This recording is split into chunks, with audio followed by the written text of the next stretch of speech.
दोस्तों, पारस पत्थर के बारे में तो आप सभी ने सुन रखा होगा। एक ऐसा पत्थर जो किसी भी धातु को सोने में तब्दील कर सकता है। एक ऐसा पत्थर जो किसी भी पत्थर को सोने में तब्दील कर सकता है। इसके बारे में हमने बचपन से अपने बड़े बूढ़ों से कहानियां सुनी हैं, लेकिन हमने कभी भी उस पारस पत्थर को नहीं देखा। यहाँ तक कि हमारे जो बड़े बूढ़े हैं, जिन लोगों ने हमें ये कहानियां सुनाई, उन लोगों ने भी उस पारस पत्थर को नहीं देखा। अगर हम थोड़ा हिस्ट्री में जाएं तो जो फॉरेन साइंटिस्ट थे, या कह सकते हैं कि जो फॉरेन विद्वान थे, उन्होंने अल्केमी की स्टडी की, यानी कि रसायन विज्ञान की स्टडी की, ताकि वो इस पारस पत्थर के नजदीक पहुंच सके, इसके तथ्यों को जान सके। यहाँ तक कि जो हमारे बहुत बड़े साइंटिस्ट न्यूटन थे, वो भी इसमें पीछे नहीं रहे।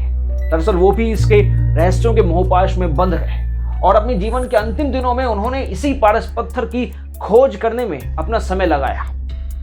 पारस पत्थर हमारी दुनिया में एग्जिस्ट करता है या नहीं करता है, ये तो एक रहस्य है, लेकिन हमारे ज्ञान की इस पावन धरती पर, यानी कि हमारे भारत में, जो बहुत बड़े बड़े आप कह सकते हो कि सूर्य विज्ञान के सिद्धस्थ वैज्ञानिक हैं, उनका यह मानना है कि सूर्य विज्ञान द्वारा यह सब संभव है। दरअसल सबसे पहले मैं आपको एक चीज बता देता हूं। आपने माइथो सीरियल्स के अंदर, जो हमारी सीरियल्स आते हैं, रामायण, महाभारत, इन सीरियल्स में देखा होगा कि जो संत महात्मा होते हैं या कोई भी ऐसा इंसान जिसके पास मायावी शक्तियां होती हैं, वो किसी भी धातु को अपनी शक्ति से दूसरे धातु में बदल सकता था। सपोज लोहे को सोने में बदलना, सोने को लोहे में बदलना, या लोहे को जिंक में बदलना, कॉपर में बदलना, एटसेट्रा एटसेट्रा, या पत्थर को किसी सोने में बदलना। तो ये सब चीजें वो अपनी योग विद्या या योग बल के बूते पर करते थे। लेकिन सूर्य विज्ञान ऐसा विज्ञान है जिसके बूते पर दुनिया की तमाम चीजें की जा सकती है। दरअसल अगर हम अपनी हिंदू माइथोलॉजी के अंदर जाएं तो आप सबको पता ही होगा, सूर्य देवता एक देवता, यानी कि सूर्य हमारे भगवान है। ऐसा माना जाता है कि जो हमारा ब्रह्म है, ब्रह्मा विष्णु महेश, जो ये परब्रह्म परमेश्वर है, इसका एक रूप सूर्य भी है। ये ऐसा साक्षात रूप है जो हमें रोज दर्शन देते हैं। जब एक परब्रह्म होता है तो उसके पास शक्तियां भी अनंत ही होती हैं। तो इसलिए ऐसा माना गया है कि सूर्य विज्ञान के अंदर सूर्य की शक्तियों से, यानी कि सूरज की शक्तियों से, सूरज की किरणों की शक्तियों से वो सब कुछ किया जा सकता है जो इम्पॉसिबल है, जो पॉसिबल है, या आप कह सकते हो कि उसकी कोई रेंज नहीं। हम सब कुछ ही कर सकते हैं। इसके लिए हमें सूर्य विज्ञान को थोड़ा सा समझना पड़ेगा, तो इस वीडियो के अंदर हम आगे समझेंगे। सबसे पहले हम प्रकृति के बारे में समझते हैं। दरअसल हमारी प्रकृति के अंदर जितने भी ये पदार्थ हैं, चाहे वो लोहा हो, चाहे वो जिंक हो, चाहे वो कॉपर हो, चाहे वो कोई भी चीज हो, पत्थर हो, मिट्टी हो, या कोई भी चीज, ये सारी चीजें हमारी इस धरती पर विद्यमान है, सूक्ष्म रूप से विद्यमान है। इनका जो भाव है वो सूक्ष्म रूप से हमारी धरती पर विद्यमान है।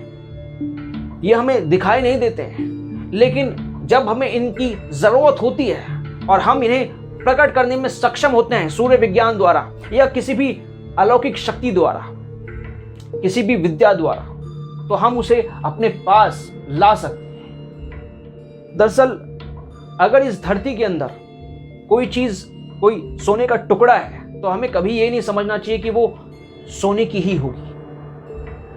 उसके अंदर पूरा का पूरा ब्रह्मांड आ जाता है, या ये कहें कि पूरी की पूरी सृष्टि निहित होती है। दिख हमें सिर्फ सोना रहा है क्योंकि उसके अंदर जो प्रधानता तत्व है, जिस तत्व का प्रधान है वो सोना ही है, यानी कि जो सोने का तत्व उसके अंदर प्रधान है, इसलिए वो हमें सोने की दिखाई दे रही है। लेकिन ऐसा नहीं है कि वहां सिर्फ सोना ही है, वहां सूक्ष्म रूप से सभी के सभी पदार्थ विद्यमान है। लेकिन क्योंकि सोने का तत्व वहां पर प्रधान था, इस वजह से वो पदार्थ हमें सोने का दिखाई देता है। इस दुनिया के अंदर कोई भी पदार्थ ना तो सोने का है और ना ही लोहे का। दरअसल बस हम इतना समझ सकते हैं कि कोई पदार्थ हमारे सामने है तो कोई पदार्थ गायब है। अब थोड़ा सा और इसे समझते हैं। सपोज कीजिए आपके पास कोई सोने का पदार्थ है, या सपोज कीजिए आपके पास कोई लोहे का पदार्थ है, या पत्थर का पदार्थ है। उस पत्थर को आपको सोने में तब्दील करना है, सोने में बदलना है। वो पत्थर, क्योंकि उसमें पत्थर का तत्व ज्यादा है, इसलिए वो पत्थर का दिखाई दे रहा है।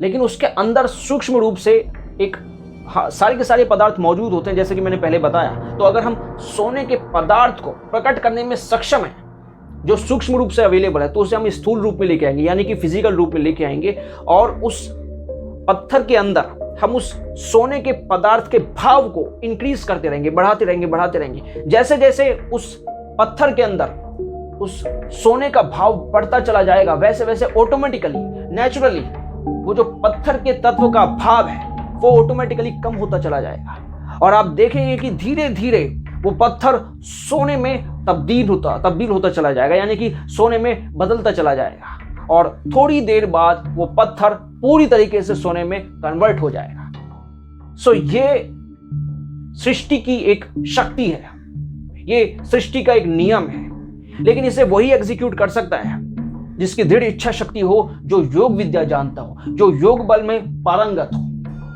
दोस्तों, हमारे योग शास्त्र के अंदर इसी प्रक्रिया को जात्यंतर परिणाम कहते हैं। दरअसल पतंजलि जी भी कहते हैं कि प्रकृति के आपूरण से जात्यंतर परिणाम होता है। जात्यंतर मतलब जात्यंतर परिणाम मतलब एक जातीय वस्तु का किसी दूसरे जातीय वस्तु में परिवर्तित हो जाना। अब हम थोड़ा सा सूर्य विज्ञान के बारे में और गहराई से जानते हैं। दरअसल एक बहुत पुराने हमारे एक बहुत बड़े संत महात्मा थे जिनका नाम था विशुद्धानंद जी। वो बहुत बड़े योगी थे। उन्हें सूर्य विज्ञान का ज्ञान था। दरअसल एक बार उनसे पूछा गया इस जात्यंतर के बारे में, तब उन्होंने इसे प्रैक्टिकली करके दिखा दिया। उन्होंने एक बार अपने बाएं हाथ में गुलाब का फूल लिया और दाएं हाथ में एक यंत्र लिया। वो यंत्र कश्मीरी रत्नों से जड़ित था और उस यंत्र के अंदर एक सफेद पत्थर लगा हुआ था जो कि पारदर्शी और बहुत ज्यादा बहुमूल्य पत्थर था। वो उस गुलाब के फूल को सूरज की किरणों में ले गए, यानी सूरज की रोशनी में ले गए। जब उस फूल के अंदर बहुत सारी किरणें पड़ी, सूरज की किरणें पड़ी, तो उन्होंने अपने यंत्र से उन सारी की सारी किरणों को एक साथ मिला लिया और उसका टारगेट उस फूल पर कर दिया, और धीरे धीरे उस फूल में से एक सफेद आभा, यानी कि एक लाल तेज प्रकाशित हो चला। एक लाल तेज उसमें से प्रकाशित हो गया, और उसके बाद धीरे धीरे वो फूल परिवर्तित होता होता वो फूल बदलता बदलता एक जावा फूल में बदल गया, एक नए जावा फूल में परिवर्तित हो गया। उसके बाद उन्होंने कहा कि सृष्टि इसी तरीके से काम करती है और इसी तरीके से काम करती आ रही थी और काम करती रहेगी। जो इन सृष्टि के तत्वों के खेल को समझ गया, इनकी लीलाओं को समझ गया, वही ज्ञानी है। वरना वो इन जादुओं से, आप कह सकते हो कि इन मैजिक से, सृष्टि के इस बहुत बड़े पावर से मोहित होकर खुद को ही भूल जाता है। दोस्तों, इस फूल को तो उन्होंने सूर्य विज्ञान द्वारा बनाया था, लेकिन उन्होंने साथ में यह भी कहा कि दुनिया के सारे काम शुद्ध इच्छा शक्ति और योग बल के द्वारा भी किए जा सकते हैं। दरअसल उन्होंने इस सूर्य विज्ञान के बारे में एक बहुत इंपॉर्टेंट बात कही थी। उन्होंने कहा था कि जो इंसान सूर्य की किरणों या उनकी वर्णमालाओं को पहचान जाता है और उनको फिल्टर करके उनका मिलान करना सीख जाता है, वो किसी भी पदार्थ का फ्यूजन और फिजन कर सकता है। फ्यूजन यानी कि मिलान करना, मिलाना, मिक्स करना, और फिजन यानी कि काटना या बांटना या तोड़ना, आप कह सकते हैं, यानी कि किसी भी पदार्थ को तोड़ना और किसी भी पदार्थ को मिलाना। वो उस सूर्य विज्ञान के तरीके से उसे संभव कर सकता है। वो ये जान जाता है कि इन सूर्य की किरणों का, या कह सकते हो कि इन पदार्थों का मूल बीज इन सूर्य की किरणों के वर्णों में है, और उन वर्णों के मिलान से या फिर उन वर्णों के तोड़ से पदार्थों को अलग अलग लेवल पे बनाया जा सकता है, अलग अलग पदार्थों को बनाया जा सकता है। जो इंसान इन सही तरीके से, जो इंसान बिल्कुल सटीक तरीके से, स्वच्छ तरीके से इन वर्णों को जमा सकता है, आप कह सकते हो कि इन वर्णों का संकलन कर सकता है, इन्हें मैनेज कर सकता है, यही सूर्य विज्ञान का मेन टॉपिक है। वो इंसान इस दुनिया के अंदर कोई भी चीज क्रिएट कर सकता है या किसी भी चीज को नष्ट कर सकता है। सूर्य विज्ञान के थ्रू दुनिया के कोई भी काम किए जा सकते हैं। यहां तक कि पाप पुण्य, धर्म कर्म, ये जितने भी हमारी सोच और विचारधाराओं वाले कर्म भी हैं, जो भी सूक्ष्म कर्म है या जो भी स्थूल कर्म है, ये सारे कर्म भी हम इन वर्णों के थ्रू कर सकते हैं, या आप ये कह सकते हो कि ये भी इन वर्णों के माध्यम से अपने आप होते हैं या किए जाते हैं, इन सूर्य की किरणों के वर्णों के माध्यम से होते हैं। यही एक पूरा का पूरा सूर्य विज्ञान है। आई होप आपको आज की टॉपिक अच्छी लगी हो। आज मैंने एक अनोखा ही टॉपिक लिया है जो बहुत अलग टॉपिक है। इसे समझाना थोड़ा सा जटिल था क्योंकि ये टॉपिक भी अपने आप में जटिल है। इसके बारे में बहुत ही कम लोगों को पता है और जिन्हें भी पता है वो बहुत बड़े संत महात्मा हैं, बहुत बड़े योगी हैं। सिर्फ उन्हें ही इसके बारे में पता है क्योंकि इसके बारे में जहाँ ज्ञान दिया जाता है वो एक रहस्यमय जगह है। ये वो बहुत ऐसी रहस्यमय जगह है जहाँ जो इस दुनिया के अंदर हर किसी को दिखाई नहीं देती। इसमें सिर्फ वही साधु और वही योगी जा सकते हैं जो सिद्ध हो चुके होते हैं। उसे आप सिद्धाश्रम कह सकते हैं। उस जगह का नाम है सिद्धाश्रम। आई होप आपको ये वीडियो अच्छी लगी होगी। इस वीडियो के अंदर जो मैंने बताया है, जो दिखाया है, वो बहुत ज़्यादा इंपॉर्टेंट था। सो हमारे चैनल को ऐसे वीडियो देखने के लिए सब्सक्राइब कर लीजिए और इसे ज़्यादा से ज़्यादा शेयर कीजिए। वीडियो बहुत ज़्यादा इंटरेस्टिंग है।